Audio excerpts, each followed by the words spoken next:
Bíblia é um dos livros mais influentes da história humana.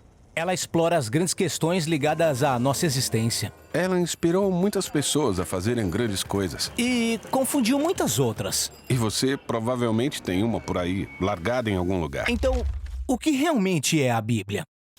Bom, a Bíblia é uma pequena coletânea de livros que surgiram da história do povo do antigo Israel. De certo modo, os israelitas eram como qualquer outra civilização antiga, porém entre eles havia uma longa linhagem de indivíduos chamados profetas, que viam a história de Israel como tudo menos comum. Eles viam Israel como um elemento central do que Deus estava fazendo por toda a humanidade. E esses profetas eram gênios literários.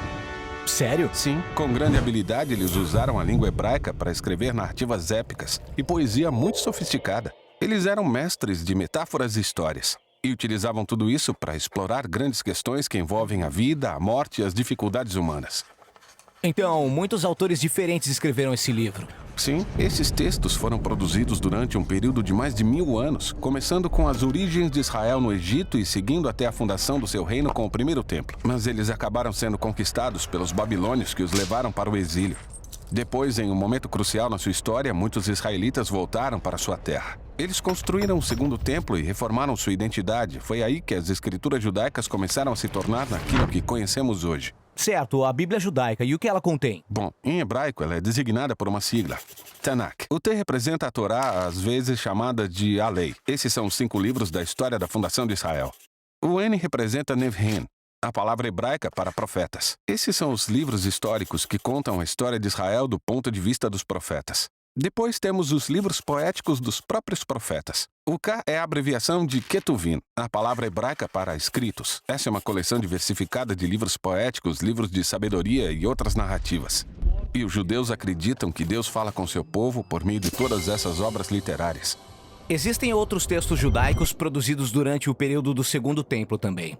Sim, um grupo de textos muito variados. Esses textos também eram muito valorizados nas comunidades judaicas. E houve debate nos tempos antigos sobre se alguns desses textos deveriam ser considerados parte das escrituras ou não. Ou seja, são muitos textos diferentes produzidos por um longo período de tempo. Por que eles foram reunidos desse jeito? Bom, em conjunto, esses textos contam uma história incrível sobre como Deus está trabalhando por meio desse povo para trazer ordem e beleza ao caos do nosso mundo.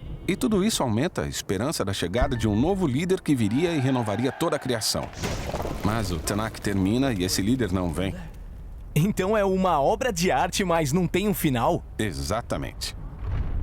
No entanto, poucos séculos mais tarde, entra em cena um profeta judeu chamado Jesus de Nazaré. Ele afirmou que tinha vindo para levar adiante a história do Tanakh. Certo, então Jesus fez muitas coisas legais, foi morto, mas seus seguidores afirmam que ele tinha ressuscitado e estava vivo. Sim, eles disseram que Jesus era aquele líder tão esperado que iria restaurar o mundo. E por isso seus primeiros seguidores, chamados apóstolos, escreveram novas obras literárias sobre a história de Jesus. Eles chamaram essas obras de Boas Novas ou o Evangelho. Há também um relato chamado Atos contando a expansão do movimento de Jesus fora de Israel. Depois, eles enviaram cartas para as comunidades espalhadas pelo mundo antigo. Eles consideravam esses textos como parte das Escrituras? Sim, os apóstolos escreveram tudo isso como sendo o cumprimento daquela história encontrada no Tanakh. E assim continuaram o brilhantismo literário da tradição judaica. Eles também acreditavam que Deus estava falando com seu povo por meio desses textos, junto com as Escrituras de Israel. Então esses são o Antigo e o Novo Testamento. Mas o que os primeiros cristãos pensavam sobre a literatura do Segundo Templo? Grupos diferentes tinham opiniões diferentes sobre alguns desses livros. Eles liam e valorizavam esses textos porque foram passados adiante junto com as escrituras judaicas. Tá, temos o Tanakh, as escrituras judaicas, temos essas obras do período do Segundo Templo e depois os textos dos apóstolos sobre Jesus. Isso é muita literatura. Então, o que está dentro da minha Bíblia? Bem, o movimento cristão assumiu diferentes formas ao longo desses 2000 anos. Desde o início, todos os cristãos reconheceram o Tanakh e o Novo Testamento como escritura sagrada. E durante séculos, grande parte da literatura do Segundo Templo foi lida como parte da tradição bíblica. Após algum tempo, a Igreja Católica oficializou alguns desses livros e os chamou de livros deuterocanônicos. Algumas igrejas ortodoxas usavam até mais livros dessa literatura do Segundo Templo. Mas no século XVI, durante a Reforma, os cristãos protestantes quiseram voltar aos textos antigos dos profetas e apóstolos e aceitaram somente o Antigo e o Novo Testamento. Legal. Acho que entendi. Mas como uma coleção de livros produzida ao longo de milhares de anos por todos esses autores pode contar uma única história? Essa é a questão que vamos tratar no nosso próximo vídeo.